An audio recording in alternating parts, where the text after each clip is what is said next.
ሰላም ጤና ይስጥልን ውድ የማለዳ ዜና ተከታታዮቻችን እንደምን አላችሁ? በዛሬው ዕለት የተሰሙ አንኳር መረጃዎችን ወደ እናንተ ይዘን ቀርበናል። ተከታተሉን።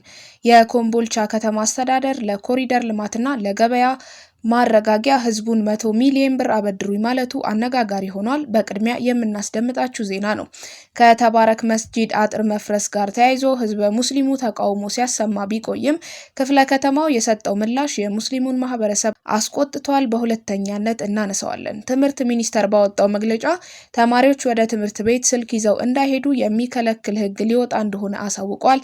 ሌላኛው መረጃችን ነው። በመጨረሻም ከውጭ ወዳገኘናቸው ዜናዎች የምንሄድ ሲሆን ቻይና አሜሪካን አስጠንቅቃለች። በዝርዝር እናየዋለን። ውድ የማለዳ ዜና ተከታታዮቻችን ቻናላችንን እንድታድግ እገዛችሁ ያስፈልገናልና ላይክ፣ ሼር፣ ሰብስክራይብ እያደረጋችሁ አብራችሁን ሁኑ። እገዛችሁን አሳዩን።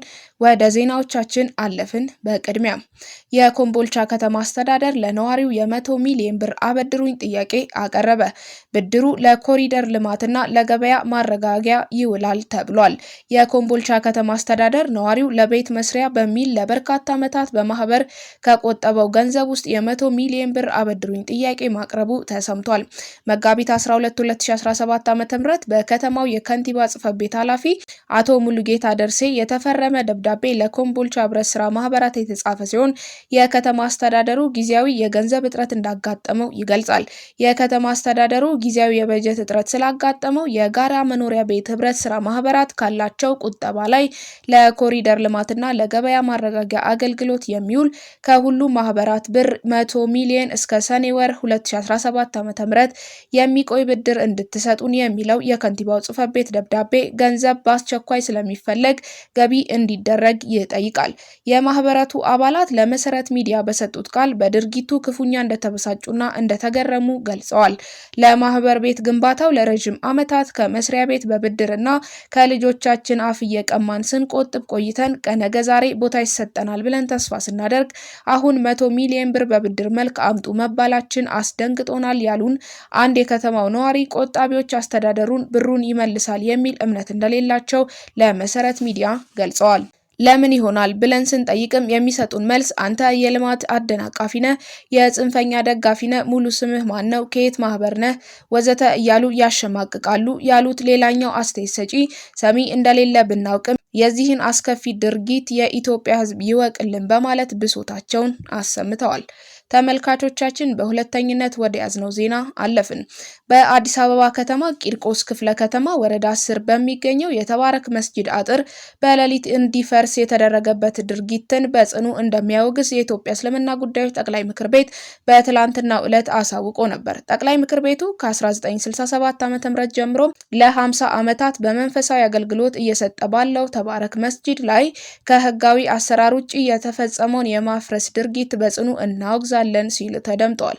የአዲስ አበባ ከተማ የእስልምና ጉዳዮች ከፍተኛ ምክር ቤት ከሚመለከታቸው የመንግስት አካላት ጋር በመነጋገር በህጋዊ መንገድ የመስጂድ ቅጥር እንዲታጠር ቢያደርግም ጨለማን ተገን በማድረግ ከመንግስት የስራ ሰዓት ውጪ እንዲፈርስ መደረጉ ጠቅላይ ምክር ቤቱ በትላንትናው ዕለት ያወጣው መግለጫን ተከትሎ የቂርቆስ ክፍለ ከተማ ምላሽ ሰጥቶበታል። እንደሚከተለው እናቀርባለን። ለሀገራዊ ፕሮጀክት ሲባል በቦታ የነበሩ ነዋሪዎችና የፌዴራል ፖሊስ ካምፕን ወደ ሌላ ቦታ በማዛወር የጸዳ ቦታን የመስጂድ ይዞታ እንደነበር አስመስሎ ማቅረብ የተሳሳተ መረጃ ነው ያለው ክፍለ ከተማው ቀጥሎም በዕለተ እሁድ በቂርቆስ ክፍለ ከተማ ወረዳ 10 ልዩ ቦታው ሜክሲኮ አካባቢ የመንግስት አካላት የመስጂድ አጥርን አፈረሱ የሚል መረጃ የአዲስ አበባ እስልምና ጉዳዮች ከፍተኛ ምክር ቤትን ጨምሮ በተለያዩ ሚዲያዎች ሲዘዋወር መዋሉ ይታወቃል። ማንኛውም የመንግስትና የህዝብ ጥቅምን የሚጎዱ ህገወጥ ድርጊቶች ሲፈጸሙ በህግ አግባብና ህጋዊ ውሳኔን መነሻ በማድረግ ሲከላከል መቆየቱን ወደፊትም የሚተገብረው ትልቁ ኃላፊነት መሆኑን አንስቷል። በዛሬው ዕለት በተለያዩ ሚዲያዎች ሲዘዋወር የዋለው መረጃ ቤተ እምነቶችን ሽፋን በማድረግ መንግስት ውሳኔ ያልሰጠበት መሬትን ያለአግባብ ከህግ ውጪ ለመያዝ የተደረገ ተግባራዊ እንቅስቃሴን ለመከላከል የህግ የበላይነት ለማረጋገጥ የተወሰደ እርምጃ ነው በማለት አብራርቷል። ጉዳዩን በተሳሳተ መንገድ መተርጎም በምንም አይነት ተቀባይነት ያለው ድርጊት አይሆንም። ህዝባችን እጅግ አስተዋይ ህዝብ በመሆኑ ጉዳዩን በሚዛኑ እንዲረዳ እንደሚሆን እናምናለን ሲልም አክሏል። ተባረክ መስጂድ የክፍለ ከተማው አስተዳደር ከመስጂዱ አባቶች አባቶችና ምዕመኑ ጋር በቅርበት አብሮ ከሚሰሯቸው ወደፊትም አብሮነቱን ከሚያጠናክራቸው የእምነት ተቋማት መካከል አንዱ ነው ያለው ክፍለ ከተማው፣ ይህ እንደተጠበቀ ሆኖ የመስጂድ አስተዳደር ከህጋዊ ይዞታ ውጪ ያለ መሬት ላይ የማስፋፊያ ጥያቄ ለአስተዳደሩ አቅርቧል በሚል ሰበብ ለሀገራዊ ፕሮጀክት ሲባል በቦታው የነበሩ ነዋሪዎችና የፌዴራል ፖሊስ ካምፕን ወደ ሌላ ቦታ በማዛወር የጸዳ ቦታን የመስጂድ ይዞታ እንደነበር አስመስሎ ማቅረብ የተሳሳተ መረጃ ነው ሲል አሳውቋል። በቦታው ከዚህ በፊት የፌዴራል ፖሊስ ካምፕና የነዋሪዎች የነበረ ሲሆን ቦታውን በማጽዳት ሀገራዊ ፋይዳ ላለው ፕሮጀክት በሀገራዊ ፕሮጀክት ኮንትራክተሩ አማካኝነት ሙሉ ባዶ ቦታው በኤጋ ቆርቆሮ እንዲታጠር ተደርጎ የቆየ ነው።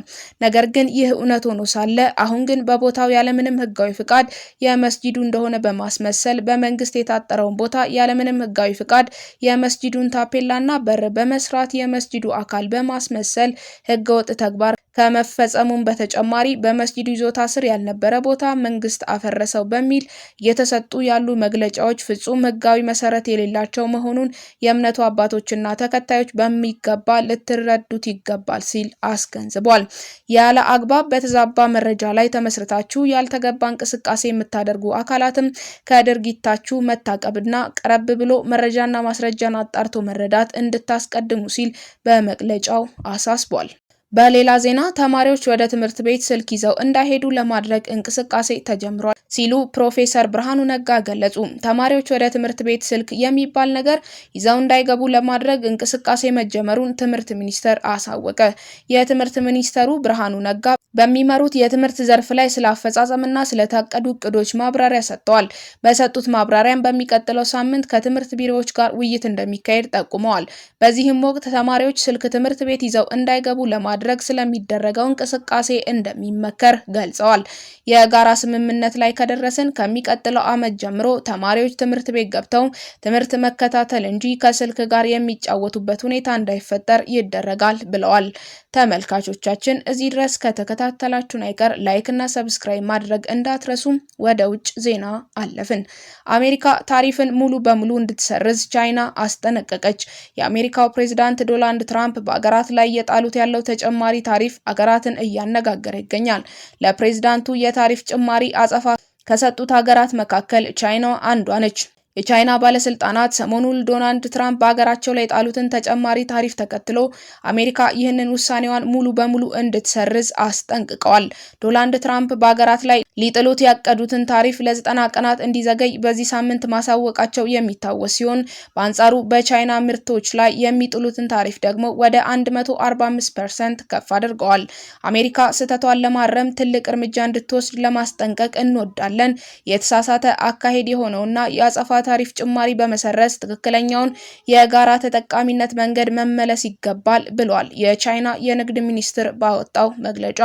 ባለፈው አርብ ዶናልድ ትራምፕ ቻይና የሚመረቱ የተወሰኑ የኤሌክትሮኒክስ ምርቶች ከታሪፍ ነፃ ለማድረግ መዘጋጀታቸውን አሳውቀዋል። ነገር ግን የአሜሪካው የንግድ ሚኒስትር ሃዋርድ ሉትኪን ባለፈው እሁድ እንዳሉት እንደዚህ አይነቶቹ ውሳኔዎች ለአጭር ጊዜ ብቻ የሚቆዩ ናቸው። በእነዚህ ምርቶች ላይ በተለየ ሁኔታ የታሪፍ ጭማሪ የሚደረግ ሲሆን ከተወሰነ ጊዜ በኋላ ጭማሪው ይፋ ይደረጋል ብለዋል። እነዚህ ምርቶች በአሜሪካ እንዲሰሩ እንፈልጋለን ሲሉ ሚኒስትሩ ተደምጠዋል።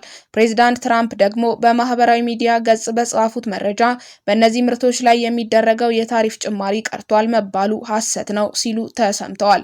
በአንጻሩ የተለየ የታሪፍ ስርዓት እንደሚበጅላቸውም ተናግረዋል። ትራምፕ አክለውም ሁሉም የኤሌክትሮኒክ ምርቶችና ሰማይ ኮንዳክተር የአቅርቦት ሰንሰለት በቀጣይ የሚደረገው የብሔራዊ የጸጥታ ታሪፍ ጥናት ላይ እንመለከታቸዋለን ብለዋል። ይህ ንግግራቸው እንደ ስልክ፣ ኮምፒውተርና ሌሎች የቴክኖሎጂ ምርት አቅራቢዎች ላይ ስጋትን ፈጥሯል። የቻይናው ንግድ ሚኒስቴር በኤሌክትሮኒክስ ምርቶች ላይ የተጣለው የታሪፍ ጭማሪ በአሜሪካ የተደረገ ውስን እርምጃ ነው ያሉት ሲሆን እርምጃው የሚኖረውን ተጽዕኖም ቤጂንግ እየገመገመች መሆኑን ገልጿል።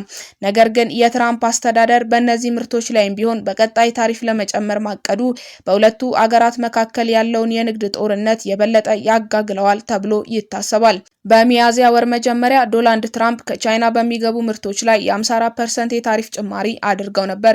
በአሁኑ ወቅት ደግሞ ይህ የታሪፍ ጭማሪ ወደ 145% አድጓል። ቻይናም የአሜሪካን እርምጃ በመከተል በአሜሪካ ምርቶች ላይ የ34 በመቶ ታሪፍ ጭማሪ አድርጋ የነበረ ሲሆን አሜሪካ ጭማሪ ስታደርግ ቻይናም በአሜሪካ ላይ የምትጥለውን የታሪፍ ጭማሪ ወደ 84% ያሳደገች ሲሆን አሁን ላይ 125% አድርሳዋለች።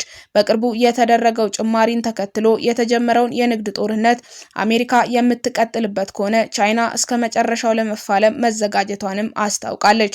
የታሪፍ ጭማሪ በማይደረግባቸው ምርቶች ላይ ከቀጣይ ሳምንት ጀምሮ ተጨማሪ ማብራሪያዎችን እንደሚሰጡ ዶናልድ ትራምፕ ተናግረዋል።